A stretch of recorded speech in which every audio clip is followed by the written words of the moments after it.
Mangwanani akanaka tinokugamuchirai zvekare kune chimwe chirongwa chatinokupakurirai masecrets nemaconfessions.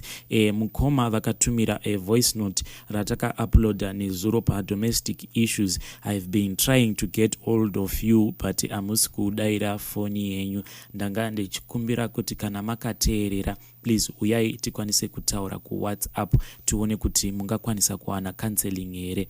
Regai tibva tapinda mumaconfessions edu emuzuva ranhasi. Hanzi makadii henyu? Ini ndinoshanda kuno kuSouth Africa. Ndinoda kureurura kuti ndiri kuno apa ndava kuda kuenda kumusha pazororo raDecember. Ndakabva ndarota madzimai angu achidanana neumwewo muzukuru kwaive kwakawanikwa tete vangu. Ndakazoti ndarara rimwe zuva ndikabva ndarota zvekare. Ndichirota kudaro pamba pangu painge paine vanhu vaivepo sehama. Saka kunze kwaive kwavira. Ndikabva ndaona mukadzi wangu achibuda pamba akananga kune rimwe raini achiti ari kunovata ikoko. Ndakazoti ndakavata rimwe zuva ndikabva ndaona mukadzi wangu achibuda kuri kuenda kunovata pamba pasiri pangu. Saka pakazosvika zororo ndakazoenda kumusha, asi ndasvika kumusha ndakangonyarara nyaya yehope idzi. Kutaurira mudzimai wangu ndaisada but ndatambura kuti zvaimborevei.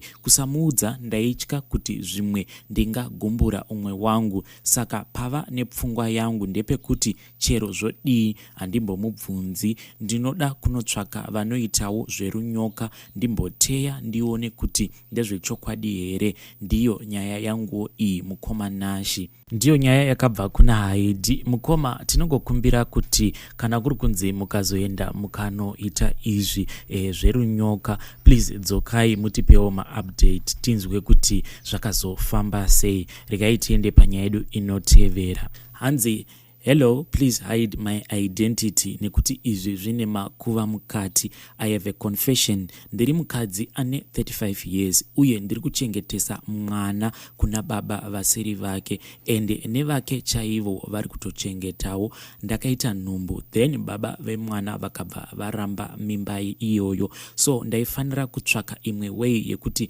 ndisazonetsekana. Ndaidanana nevakomana ava vari 2, so ndakaita sure kuti ndivate neumwe asiri muridzi wenhumbu. Then after 2 weeks ndikabva ndamuudza and he was very happy, but mimba yainge yatova nemwedzi hayo. Akabva anditora tikagara. Nanhasi ndiwo wandichiri kugara naye. Now baba vemwana vakazotanga kunditsvaka paFacebook vakabva vati vanoda mwana wavo. Ndikati muchengete ndiinaye. Surname ndeye uyo wandinogara naye apa. Baba mwana vari kuti chichinja surname yemwana wangu nekuti ndiri kuda kuzomuisa mumaproperties angu since ari munhu ane zvimabusinesses. Chitupa zvose akandipa, maaffidavit takasaina kudhara. Changosara kwava kudiwa baba vari pabirth kuti vatenderane nesu kuti tava kuchinja surname tobva tabvisa fine. So ndomuudza sei uyu wandiri kugara naye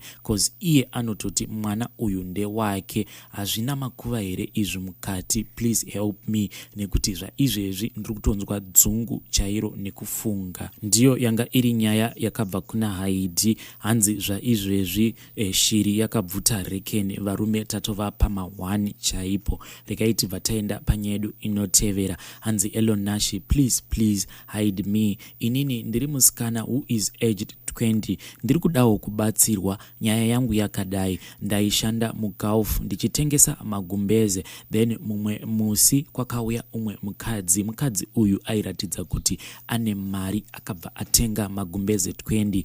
Iye aiti magumbeze awa ndeye round yavanotamba, so ndiye anga atumwa nevamwe vake sezvo ane motikari. Akabva atora nhamba dzemurungu wangu kuti azomufonera nekuti aiti iye week rinotevera aizoda mamwe magumbeze 20 ma1 ply. Inini ndakabva ndamuperekedza ndakamutakurira kusvika kumotikari kwake. Ndakati ndichisvika pamotikari pake zveshuwa aiva nemotikari yainge isina zera naye, dziya dzinoita sedzinogezwa nemukaka. Ndakabva ndadzokera hangu kutable ndokubva ndaona kuti mukadzi uya ainge akanganwa bag. Ndakati ndichinovhura bag riya ndakabva ndaona mazimari. Zvadaro ndakabva ndatipa brother vangu vachibva vamhanya vakauya vakatora bhegi riya ndokubva vaenda naro kumba. Then mukadzi uya akabva atanga kufona achifonera murungu wangu kuti veduwe ndasiya handbag rangu mariona here. Inini ndakabva ndaramba, mumwoyo mangu ndaingoti no, handifi ndakadzosera marasha kuwange, cause ndainge ndatoronga kuti the very next day ndiri kutoda kutosiya basa ndobva ndavhura ranguwo business. Mukadzi uya akazongoramba achingofona achiti veduwe nditarisireiwo handbag, but inini ndakaramba ndakangotsika madziro. Ndakazoenda kumba nemufaro apa ndainge ndasiya ndavharisa gulf. Ndakaita zvekupopota ndichipopotera murungu wangu ndichimuti muri kundipumha kuti ndiri mbavha ende ndava kutoda kutosiya basa. Because of that reason ndakati ndasvika kumba inini nehanzvadzi yangu tikabva tatanga kuverenga mari iya ndokubva taidzorera hedu muhandbag tichiti tichazoronga zvakanaka mangwana. But takati tichimuka veduwe takabva taona kuti mukati mehandbag mainge musisina mari. Patakatanga kuvhura handbag iri takabva tatanga kunzwa kushinyira. Hanzvadzi yangu yakabva yatora chitanda ndokuvhura handbag riya, but takaona kuti mainge mava nechiva. Chiva ichi chaita kutyisa. Hanzvadzi yangu yakambozama kutora handbag riya ndokubva aisa motikari yake yaanoshandisa semushikashika, but motikari iyi yakaramba kana kusitata. Takazofamba netsoka takaisa handbag iri muchisaga ndokubva tanorasa handbag riya musango. But nanhasi ndichiri kutya kuti zvinhu izvi zvandakasangana nazvo hazvina here effect kumberi uku. Veduwe ndipeiwo maadvices. Murungu wangu ndomuudza here kuti basa rangu ndichiri kurida, because zvaizvezvi kunyangwe rent handisisina, kana pekutangira handisisina. Apa ndine vana vangu vaviri vanoenda kuchikoro. Veduwe I am so stressed nezvese izvi zvandakasangana nazvo. Muna 2021 ndakarwara. Ini ndagara zvakanaka nemhuri yangu. Ndakwanisa kuti mota dzangu. Ndakaita mota dzangu for ndaishanda, basi kwandaishanda saka ndaingohasilawo. Because ndaishandisa company car, saka ndine mukana wekuita zvinhu zvakawanda nenguva yandinodawo. Saka Mwari wakandikomborera ndikagona kuti mota 4 wanenge iri mukadziwo, wanenge iri parodi, ne2 dzadziri mugaraji, imwe yanga iri diki, imwe yanga iri hombewo. Saka ini ndaitoti zvichida pana 2022 apa Mwari anenge atichengeta toenda kumusha. Ndaitori nebhajeti yangu, ndane 70,000 ndakachengeta nchiti tikapedza gore rineri ndotengesa dzimwe mota dzangu 2 ndowedzera mari yangu ndotenga truck dzivere kuZimbabwe. Izvi zvinhu ndaitorongo ndine shamwari yangu iri kuPE. Shamwari yangu yatone matruck mairi kuda kutaura kuno. Saka zvinhu zvacho hazvina kuzomira kudaro. Ndakazorwara, ndarwara kwamba ndazobuda kuchipatara. Mota yangu yanga iri kuUber, munhu aitoishandisa ngasabhadhare yange yakatozofa anobva angoidhamba pamba paaigarawo. Saka ndakazongoti hakuna madhamu, ngatitengesei mota dzacho 2 timbowana kusurviva, because ini ndandisingachaende kubasa. Asi kambani yaindibhadhara zvayo kubva ndasikashandi. Kambani yaindipawo mari, saka ndaida kuti zvangu zvarambe zvichiita. Ndanga ndine kabhizinesi kechikoro kapane chimwe chikoro chandanga ndinacho kudzidzisa vanhu macomputers. Saka zvazvisaendeke because inini ndaitoita zvinhu zvacho ndega. Saka pavasina help yemumwe munhu aikwanisa kuti kundibatsirawo. 2022 iye watabva yanga sina kumira zvakanaka mukoma aupenyu hauna kuoma zvakadaro. Ndoza ndakatengesa mota dzisi ndikasara ne1 mota 1 yacho ikatanga kundinetsa zvokuti ameno apa munin'ina wangu Zimbabwe akambashaya akashaya muna February. Muna September hanzvadzi yangu ichibva ishaya.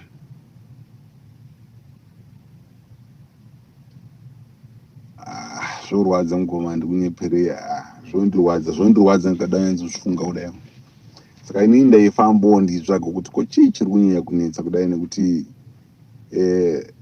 yakufiwa mhuri maifiwa. Saka ndakazoti ndinenge ndimbonyatsozvifambira zvinhu izvi ndatanga kuzvifambira ndichitsvaga. Saka munhu ndingobatai 1 bamukuru vangu. Nguva dzedzi dzandaifamba ndaibata bamukuru, nguva dzedzi dzandaifamba ndaibata bamukuru, nguva dzedzi dzandofamba ndobata bamukuru. Saka ndakapedzisira ndakutozofamba chitonzwa kuti aiwa iwewe ndooda kuti asi uri kufanira kutofa because inini ndindega mukomana asara.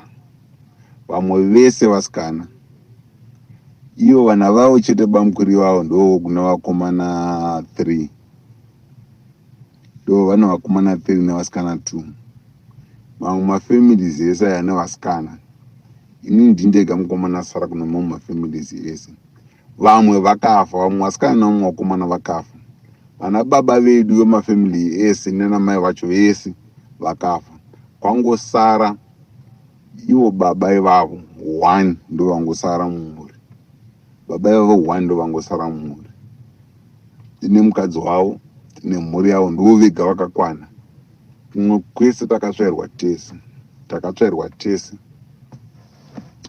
Saka ndakambonzwawo kamwe kanyaya kandakamboona paYouTube kwavamwe sekuru vari kuZimbabwe uku. Asi ninhau kuti ndasana kudzonzwisa kuti zvinomira sei. Ndakabva ndaenda kuZimbabwe kwega zvekutongoti ndatombonzwa nyaya paYouTube but ndasina kuinzwisisa. Ndakabva ndatokwira ndoenda kuZimbabwe. Ndikanosvikira kudare kwavo. Mukoma ndikunyepere nokuZimbabwe wakaoma wedu. Ndakachajwa back to sender 1500 US. Ndikaudza kuti izvi handifi ndikazvikwanisa izvi. Nesituation yandiri handizvikwanisi. Saka ndakazochema ndikasvika pa500. Ndasvika pa500 yaya kwabva ndadzoka. Saka ndakatodzoka ndichiti ndikangosvika ndikati shande ndoita zvokutumira itoita zvinhu zvacho.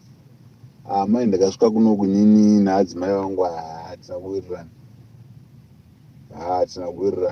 Mari iyo tinoibata zvedu, toibata. Asi tine nhau yekuti hatisi kuwirirana manje. Pakatooma mukoma. Saka ndiri kukumbira kubvunzawo kana kune vamwe vanhu vanozivawo vanhu vanoita back to sender because tatambura yedu tatambura. Ndangoti inini mumba medu mandakasara naye hanzvadzi 1. Hanzvadzi yacho kuZimbabwe yakastroka makumbo ese. Yakatostroka kare. Yakastroka 2012. Yakastroka makumbo ese. Apa ine vana 2. Apa havana murume. Saka ndiri kutoona kuti wabatsikana waita sei ndiri kunoku. Ino wacho ndokaminawo. Hanzvadzi yacho inokaminawo. Haitokwanisa kufamba yega, inotofamba iri pawheelchair kana nechimwe chinovakumbo 4 chisimbi chacho. Kwete zvokuti inokwanisa kushanda, hapana. Saka zvakaoma ngoma. Nditongokumbirawo kuti kana paine anozivawo munhu anoitawo back to sender asingadhuri sekudaiwo, at least akazodhura hake zvinhu zviya zvadzokera kune munhu anenge akazvikonzeresawo.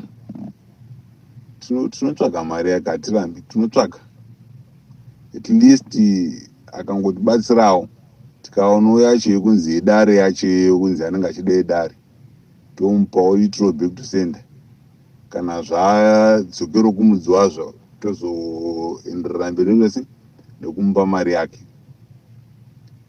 Handizi vangu manachi, ndo zvandiri kufungawo izvi pari zvino, ndo zvandiri kufungawo izvi, ndo zvandiri kufungawo. Dai zvakundikawo ndabatsirika nawo, nekuti hapana inini maybe ndinonetserwa chinhu chekuti property yemudhara wangu zvimwe ndoda kutorwa here kana kuti chii handizive, but ivo vane property dzavo. But property yemudhara wangu inini imba iri kuHarare nemombe dziri kumusha, but mombe dzacho ndakanzwa kuti dzimwe dzakafa. Handizive, zvimwe ndo zvanoda kufira, handizive kuti chii, but ndokumbira rubatsiro ngwanashi. Kutenda. Ndiyo yanga iri nyaya yakabva kuna mukoma vedu ava. Regai tibva taenda panyaya yedu inotevera. Hello mkomanashi, hello mukasi. Nhau yangu yakamira yakadai. Ndiri mukadzani 42. Ndine vana 4. Dambudziko rangu ndofunga rakatanga ndichiri kukura, but ndaifungidzira kuti zvichapera, but ndinoona kuti zvaramba. Hakuna chandinoita muupenyu chikabudira, hakuna chandinoronga ndikakwanisa kuchiita chikabuda. Ndakafungidzira kuti zvichazoperawo nekukura, asi ndinotoona kuti zviri kutowedzera. Ndakaroorwa pekutanga ndikachata, asi baba vangu vakaramba kuuya kumuchato. Vakaroorwa vakakumbirwa muchato vakabvuma, asi kwazosara mazuva mashoma waive uri musi weThursday pavakatuma munhu achitaura kuti hakuna munhu ari kuuya kumuchato wekumba kwana baba vangu, kubva kuna nambuya nanasikuru. Vese anambuya vangu vanovazeza baba vangu, asi inini pandakanzwa vachidaro ndakafungidzira kuti tamba. Ndakazofonerwa natete vakuru festival nemba mana baba vangu vakati uya tiende kwana sekuru, tiende tinotaura nenhau iyi. Takaenda nasekuru vakafonera bamunini vakati uyai. Tikaenda kumba kumarondera. Tasvika kumba ndakasvikotaona bamunini yangu vati uyai vadedzwe kumasvingo kuti vaidiwa kuchikoro, vakaenda kuchikoro. Vavasiye varayira madzimai vavo kuti bamunini vadiki vauye vagoenda neni. Bamunini vadiki vakataura kuti mukoma ndinovatya, kuti ndiende nemwana ndinovatya. Tete vangu second from last mbavana baba vangu vakati kana pasina ari kuenda ini ndiri kuenda, matadza nei kunguva munhu vanhu vanofara. Muchato unokutanga kuwanasikana wemumhuri, posha anonomira naye ndinoenda zvangu, chinouya chinozoona ini. Bamunini ndo pavakazoguma anambuya amai vababa vakati atinouya nanamai nini. Ndikati pakanaka. Ndikasiya mari dzonga tovaisira toahayira kombi. Vakati aiwa tinoenda tinokwira. Muchato wakasvika pakuitwa yafu. Ndakazobva kusa Thursday zuva rodoka. Friday zvinhu zvasati zvapanzvimbo chimhanyisana nazvo, asi zvakaita ndakange ndaenda natete. Musi wemuchato wakwana kuseni, motikari dzaiya kuzotakura dzakanonoka. Hameno zvakaita takazofamba netsoka kuenda kwamaimufundisi kuti ndinopfekedzwa. Motikari kufona dzakange dzisingauyi. Ndikashingirira kusvika ndasvika ndikapfekedzwa. Takazoti tasvika kuvhenyu, vaperekedzi vanga vasvika, vanhu vese vapahoo. Ndikasvika ndikagara. Mufundisi akatoti ndine mumwe muchato, ndofanira kunochatisa mapasiti 10. Saka kana pachinge pasina baba vauye kuzochatisa, takutombosiya zvichirekedza kuti hamuna kurongeka. Ndakachema. Tete vangu vadiki vayo vakanditi inda kutokuchatisa, vakati muna mufundisi ndiri pano baba wacho. fundisa wakati ndokumbira kuona chitupa chenyu vakanakidzwa ukaona zvichokwadi masinema akafanana. Nguva vakati vachibuda tichipinda muhall ndopakabva pasvika tete vakuru festival nemba mwana baba vangu vakati iwe nyaya hauzoikwanisi mangwana mukoma unovaziya ndiko kunoitiwa wakapfeka ndipfeke ini ndichati semwana. Tete vakatora heti vakapfeka bhachi vakandibata ruoko ndo vakapinda vakandibata vakaita baba vangu panguva iyoyo. Tikapinda ndikachata tichipedzisa kupfekedza ringu ndopanda kuona baba nini vachitopinda achipinda naona vakanga vabva vese kumarondera. Asi ndakarwadziwa kunzwa kuti ndifare musuwo yandina kufara ndaichema. Kana mafotos anoiti sekerera ndakatadza kana kusekerera bokusi ndaive nepain.